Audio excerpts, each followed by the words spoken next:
ইরানের সশস্ত্র বাহিনীর পক্ষ থেকে ঘোষণা দেওয়া হয়েছে যে নির্দিষ্ট লক্ষ্য অর্জিত না হওয়া পর্যন্ত যুদ্ধ বন্ধ হবে না।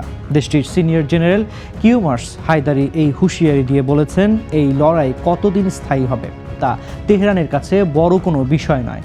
ইরানের সংবাদ সংস্থা তাসনিম নিউজের এক প্রতিবেদনে বলা হয়েছে, খাতাম আল আম্বিয়া কেন্দ্রীয় সদর দপ্তরের ডেপুটি কমান্ডার জেনারেল হায়দারি স্পষ্ট করেছেন, ইরান তার লক্ষ্য অর্জন এবং মার্কিন যুক্তরাষ্ট্রকে কঠোর আঘাত না দেওয়া পর্যন্ত এই যুদ্ধ থেকে পিছিয়ে আসবে না।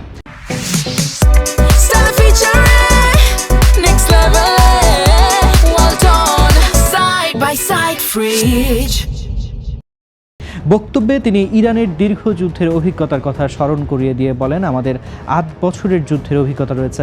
এই যুদ্ধ কতদিন চলবে তা আমাদের কাছে গুরুত্বপূর্ণ নয়। আমরা তখনই যুদ্ধ শেষ করব যখন আমাদের লক্ষ্য পূরণ হবে এবং শত্রুকে তাদের কৃতকর্মের জন্য অনুতপ্ত হতাশ করতে পারব।